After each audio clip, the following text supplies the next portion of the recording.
12 jaar cel geëist tegen Vlissinger in omvangrijke verkrachtingszaak. Op een gegeven moment begon hij mij te slaan op mijn wang, een paar keer. Maar toen gaf ik aan van, dit wil ik niet. En verder in deze Zeeland nu. Opgraving in Vlissingen levert bijzondere zaken op. En deze tuinder wil het echt anders.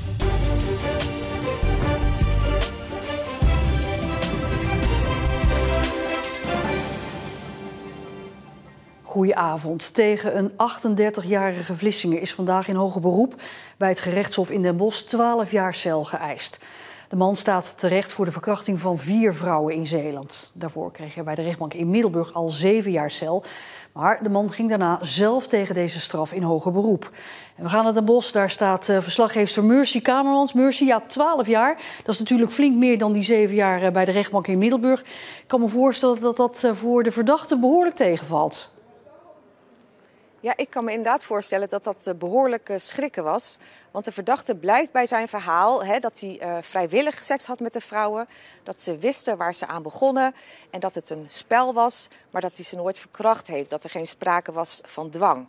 Nou, het Openbaar Ministerie denkt daar dus heel anders over. Die noemde de praktijken van de verdachte walgelijk en misselijkmakend. En die vonden die 7 jaar gewoon te weinig. En waren er ook slachtoffers vandaag bij de zitting aanwezig? Ja, 1 slachtoffer die volgde de zitting online. 2 slachtoffers waren aanwezig in de zaal. En 1 van hen is Lisa. En ik heb haar eerder gesproken, want zij is 1 van de slachtoffers. En zij vertelde dat het allemaal heel leuk begon. Ik vond het natuurlijk er goed uitzien. We hadden een klik.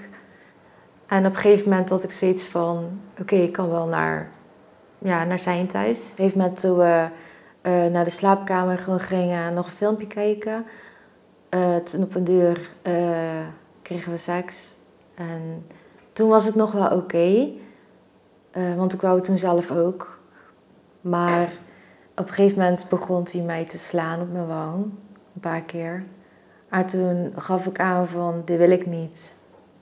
En toen moest ik mijn pols zo achter me houden. Op het matras. En mocht ik niet bewegen. En hij ging wel gewoon door. En zelfs toen ik tranen liet, toen ging hij ook nog door. En ook toen ik zei van stop, ging hij ook door. En op een gegeven moment, toen ging hij mijn keel dichtknijpen. Zodat ik niks meer kon zeggen, zeg maar. Heel heftig. Uiteindelijk ben je dus weer terug naar huis gegaan. Ja, hoe ging het toen met je? Hoe voelde je je? Toen ging ik eigenlijk gelijk naar mijn kamer. Eigenlijk de deur dicht doen en een soort van opsluiten. Omdat ik bang was en omdat ik niemand wou zien eigenlijk. Want ik woonde begeleid toen. En toen was ik op een gegeven moment wel naar de kamer naast mij gegaan. En zij zag blauwe plekken bij mijn keel en in mijn nek. Je bent ook naar de politie gegaan. Wat hebben zij met jouw aangifte gedaan? Ja, ik heb mijn verhaal inderdaad dan verteld. En toen gingen ze dat onderzoeken, zeg maar. En dan gingen ze ook contact opleggen met hem. En toen bleek het al snel dat het 1 tegen 1 was. Maar toen hadden ze gezegd van, we kunnen niks voor jou betekenen. Toen zijn ze toch verder gaan onderzoeken. En ja, al gauw ben ik gebeld. En toen zeiden ze van, ja, er zijn er nog 6 die zo dapper zijn geweest om een melding te doen. Mercy, uiteindelijk voor 4 vrouwen is die zaak toen verder gegaan. Het is inderdaad een heel heftig verhaal. Hoe gaat het nu verder met deze zaak? Nou, normaal gesproken zou er over 2 weken uitspraak gedaan worden door het gerechtshof. Maar dat gaat niet gebeuren. Want vanmiddag, tijdens het pleidooi van de advocaat van de verdachte, heeft zij de voorzitter van het hof gevraagd.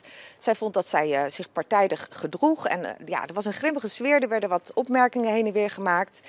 En de wrakingskamer die daarover moest oordelen, die heeft het wrakingsverzoek gegrond verklaard. Dat betekent dat de voorzitter van het hof vervangen moet gaan worden. En dat de zaak vanmiddag is stopgezet.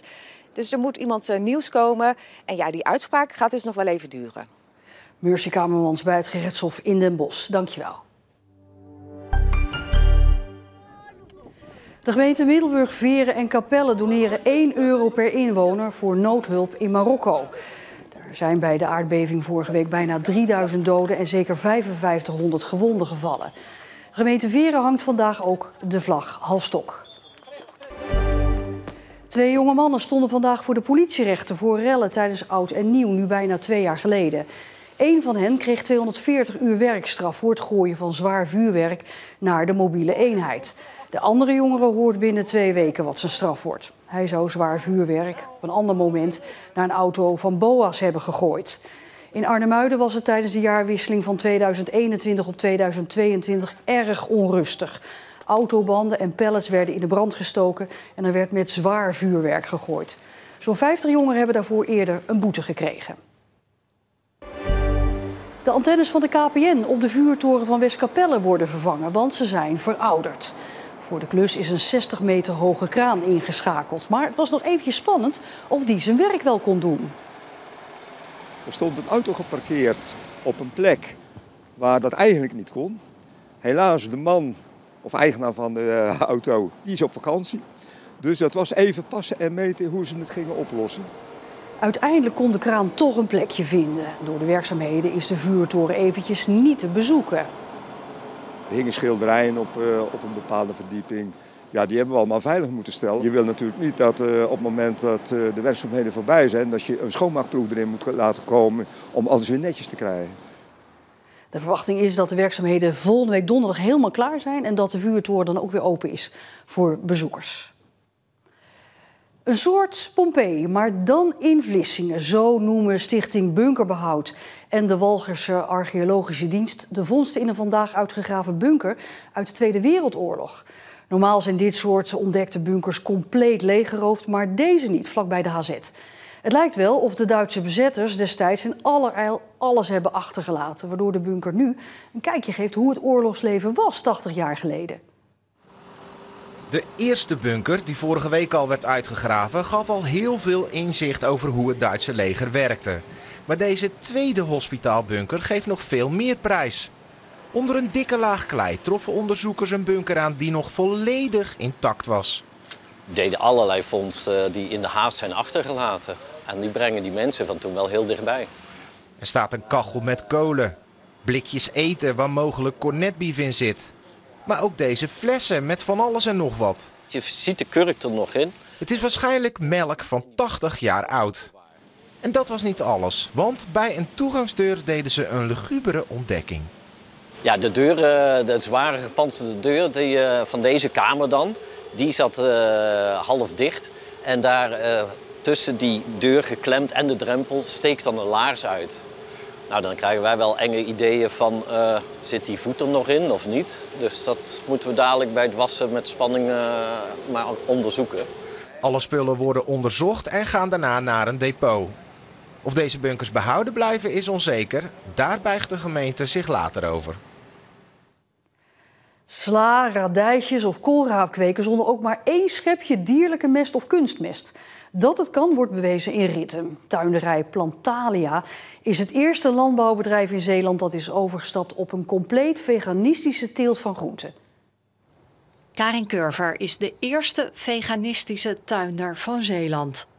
Alle groente en fruit wordt geteeld zonder mest. Biologische lucernekorrels zijn dit. Daar zit niks dierlijks in. Er zit niks dierlijks in. Nee, klopt. Zitten daar dan dezelfde stoffen in als dierlijke mest? Nou, ik zou niet zeggen precies dezelfde stoffen, maar wel voldoende stoffen. Je zou dit eigenlijk kunnen vergelijken met wat mensen ook wel gebruiken, kippenmestkorrels of koemestkorrels. Uitgangspunt van veganistische landbouw is een gezonde bodem met veel organismen. Je bent eigenlijk de wormen en de bodemdiertjes, de bacteriën en de schimmels aan het voeden. En die zorgen dan weer dat ze heel goed kunnen samenwerken met de plant om die weer van voedsel te voorzien. Dus ik hoef dan niet zo goed bij te houden wat ik allemaal aan de plant geef, maar ik moet gewoon zorgen dat de bodem voldoende heeft. Kunstmest en dierlijke mest worden op de tuinderij helemaal niet gebruikt. Ja, ik moet het eigenlijk zo zien als een soort fastfood. En dus dan krijg je plofkolen van en plofgroentes. Maar ja, de grond gaat er achteruit, de dierenleven in de bodem gaat achteruit. Ik ben zelf ook vegan, dus daar verklaart natuurlijk ook al een hoop. En ik vind ook het niet nodig. Dus als het niet nodig is, waarom zou je het doen? En daarom werkt Karin Curver met compost en groenbemesters, met de lucernekorrels en met zeewiermeel. Jong plantgoed, ja, dat moet je gewoon gezond en sterk houden, zodat het bestendig is. Dus doe daar toch wel wat bij. Dus dan doe ik een heel klein beetje zeewiermeel. Het is echt maar heel weinig nodig voor de mineralen en voor de groeikracht. 42 huishoudens komen op de tuinderij elke week zelf hun groente oogsten. Ik heb net stokbonen heb ik al geplukt en ik ga nog even bij de kolen kijken. En ik begreep dat er ook nog koolrabi is. Dus ik loop altijd op mijn gemakje door de tuin en kijk wat ik mee kan nemen voor de komende week. Het is op een biologische en veganistische manier geteeld. Hoe vindt u het smaken? Nou, het is een beter smaak dan die grote kwekerijen in de kassen helemaal. Ik moet eerlijk zeggen, dat is voor mij niet de reden dat ik hier zo ben begonnen.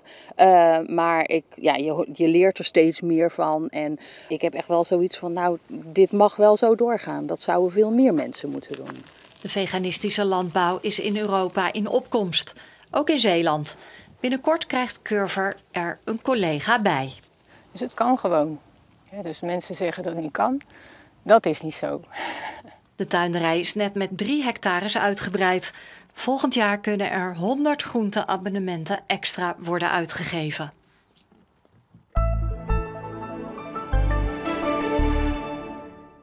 Wisselende bewolking vandaag en dat zorgt voor een mooie Hollandse lucht. Het werd gemiddeld 21 graden vandaag in Zeeland. En de komende dagen kruipt de temperatuur weer iets omhoog. Het blijft volgens de voorspellingen in ieder geval droog. En dat zorgt dus voor een paar mooie nazomerse dagen. En tot zover deze Zeeland Nu. Nog een hele fijne woensdagavond en graag tot morgen.